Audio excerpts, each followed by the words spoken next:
Түркістан облысы Жетісай ауданы номері 39 Асық ата жалпы орта мектебінің 2-ші А сынып оқушысы Сәбит Асылзат. Өлең сөздің патшасы Абай Құнанбаев.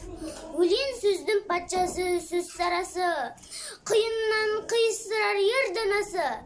Тілге жеңіл, жүрекке жылы теп, теп-тегіс жұмыр келсін айналасы.